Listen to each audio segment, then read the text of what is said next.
Video ini ditaja oleh Your Ultimate Hobby Shop, bringing back your childhood memories.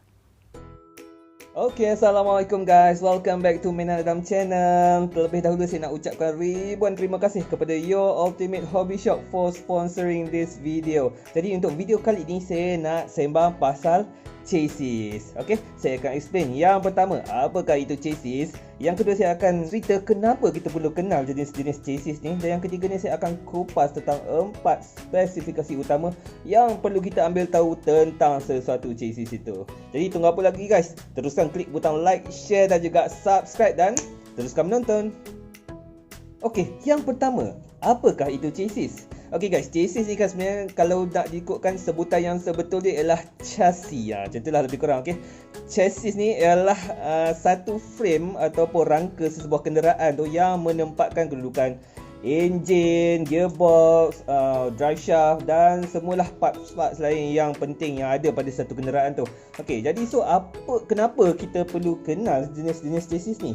Okey, kalau korang nak tahu, ada lebih kurang 20 jenis chassis yang berbeza yang telah pun dikeluarkan oleh Tamiya sejak daripada tahun 1987 lagi guys.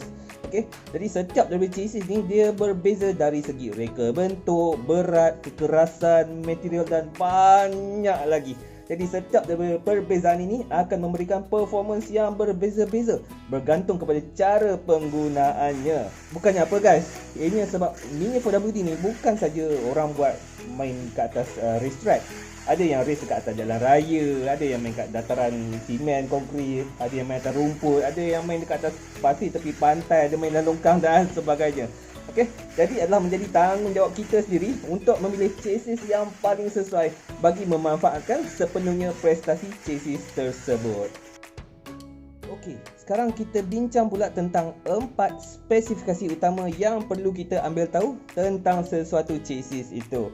Jadi di depan anda sekarang ada 3 jenis kit. Yang pertamanya adalah Black Sabre Premium, yang kedua kita ada Vesta John Black Special dan yang ketiganya kita ada Broken Gigan Black Premium.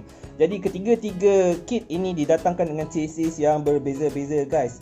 Jadi saya nak tunjukkan spesifikasi pertama yang perlu anda ambil tahu tentang sesuatu chassis tu, iaitu tentang kedudukan enjin.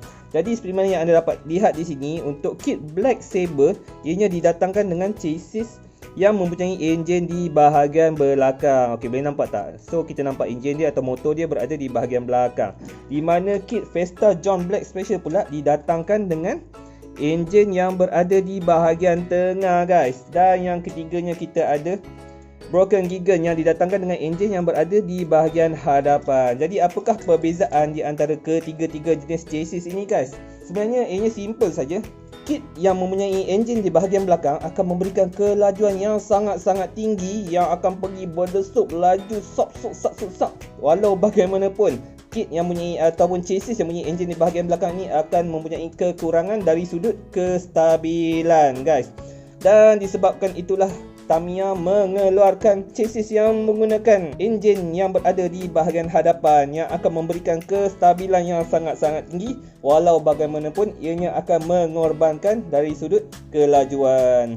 Dan selepas itu pula barulah Tamiya didatangkan dengan kit yang mempunyai enjin yang berada di bahagian tengah, yang mana ianya memanfaatkan kedua-dua di antara kelajuan dan juga kestabilan.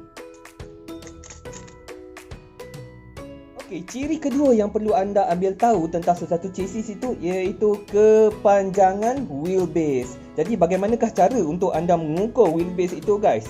Okey, alright. Dekat depan saya ni ada satu pembaris. Mungkin cara kiraan saya ini kurang tepat. Okey, wheelbase ini ialah jarak di antara drive shaft tayar belakang sehinggalah ke drive shaft tayar hadapan. Okey, kita dapat tengok kat sini lebih kurang dalam 83 cm.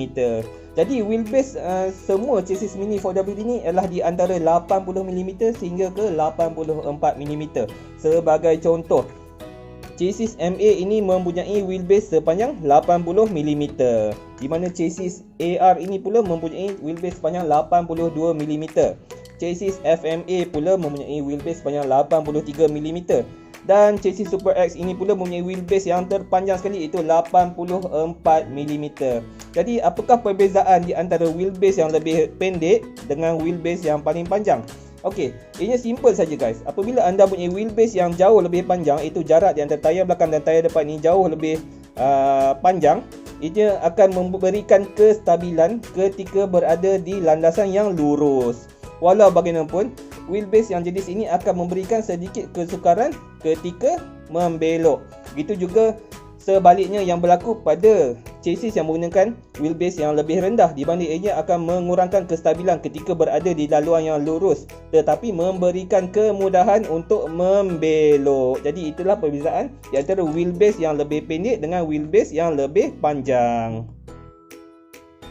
Ciri yang ketiga yang perlu anda ambil tahu tentang sesuatu chassis itu ialah tentang dia punya ground clearance guys. Okey, ground clearance ini ialah jarak di antara chassis dengan jalan raya ataupun dengan track. Okey, jadi anda boleh tengok sebagai contoh dekat sini, ini adalah cara untuk kita mengukur dia punya ground clearance guys. Okey, jadi ground clearance ni dia sama juga, dia nak bercerita tentang pusat graviti sesuatu kenderaan ataupun mini 4WD, di mana jika kita punya pusat graviti lebih rendah atau lebih dekat dengan tanah, maka kita punya kestabilan akan jauh lebih tinggi. Jadi setiap chassis ini mempunyai ground clearance yang berbeza-beza guys. Sebagai contoh, kit Shooting Star ini didatangkan dengan chassis Type 3 yang mana dia punya ground clearance adalah lebih kurang setinggi 10mm guys, which is agak tinggi jugalah. Okey, dan kit Vanquish ni pula kita boleh tengok dia punya ground clearance sebenarnya adalah lebih rendah, iaitu lebih kurang dalam 7mm sahaja. Walau bagaimanapun, kita ada juga kit yang didatangkan dengan ground clearance setinggi 3mm saja guys. Maksudnya ianya sangat-sangat rendah. Okey, jadi beza ground clearance bagi kit yang menggunakan chassis Type 3 ini dengan Type Super One ini. Jadi kenapa kita perlu pandai untuk memilih yang mana satu yang sesuai dengan kita? Sebab apa? Macam mana yang saya katakan tadi, kita main mini 4WD ni bukanlah semuanya kita main dekat atas race track. Okey, ada yang main dekat atas jalan raya, ada yang main dalam longkang, ada yang main dekat tepi pantai kan, ada yang main dekat atas rumput. Jadi sebagai contohlah, kalau kita nak main dekat atas jalan raya, adalah tidak sesuai untuk menggunakan kit yang chassis menggunakan ground clearance yang rendah, sebab ianya akan memudahkan kita untuk tersangkut dekat batu-batu yang berada di atas jalan. Jadi kita memerlukan chassis yang lebih tinggi supaya kita boleh melepasi halangan-halangan yang berada di atas jalan tersebut. Okey, jadi itu adalah contohnya lah. Okey, samalah juga kalau kita nak main dekat atas racetrack, yang mana kita akan memerlukan chassis yang jauh lebih rendah ground clearance dia supaya ianya lebih stabil ketika berada di selekor. Ciri yang terakhir yang perlu anda tengok pada sesuatu chassis itu ialah tentang penggunaan drive shaft pada chassis tersebut. Jadi dalam dunia mini 4WD ni cuma ada dua jenis drive shaft saja. Yang pertama ialah dengan ukuran sepanjang lebih kurang 60mm seperti mana yang anda dapat tengok ni. Dan yang kedua ialah sepanjang 72mm guys. Okey, tapi jangan risau, dalam semua 20 jenis chassis ini cuma chassis Super X, okey, chassis Super X dan Super XX sahaja yang menggunakan drive shaft sepanjang 72mm guys, dan chassis-chassis lain semuanya menggunakan drive shaft yang sepanjang 60mm. Jadi seperti mana contoh yang anda dapat tengok, ini adalah dua tayar yang telah pun saya pasang dengan drive shaft masing-masing, yang mana yang di sebelah kiri inilah yang menggunakan 60mm dan di sebelah kanan yang menggunakan 72mm. Jadi anda dapat lihat sendiri perbezaan jarak guys di antara tayar kedua-duanya, nampak tak?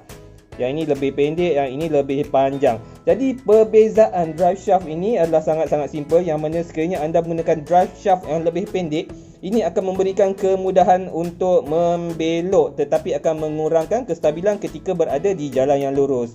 Begitu pula sebaliknya, sekiranya anda menggunakan drive shaft yang lebih panjang, di mana ianya akan memberikan kestabilan di laluan yang lurus atau lintasan yang lurus tetapi memberikan sedikit kesusahan ketika ingin membelok. So jadi itulah kelebihan dan kekurangan drive shaft masing-masing.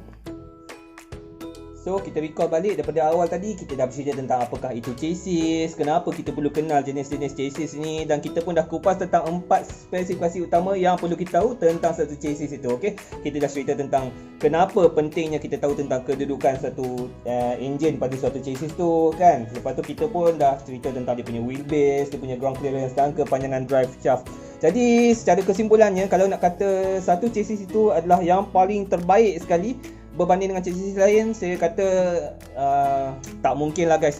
Sebab apa? Sebab setiap satu chassis ini dia mempunyai kelebihannya yang tersendiri, bergantung kepada cara penggunaannya. Dan seperti mana yang saya cakap juga tadi, ialah bergantung kepada kita sendiri untuk memanfaatkan kelebihan sesuatu chassis tersebut, bergantung kepada situasi yang kita perlukan. Jadi setakat itu saya dulu video untuk kali ini. InsyaAllah saya akan ceritakan pula tentang semua jenis chassis yang ada dalam dunia Mini 4WD ni pada episod yang seterusnya. Jadi jangan lupa untuk klik butang like, share dan juga subscribe guys. Kerana like anda, share anda dan subscribe anda itulah yang akan membantu saya untuk terus membuat video-video review, tutorial dan unboxing pada masa akan datang. Jadi insyaAllah kita akan jumpa lagi pada video yang seterusnya. Terima kasih kerana menonton. Assalamualaikum.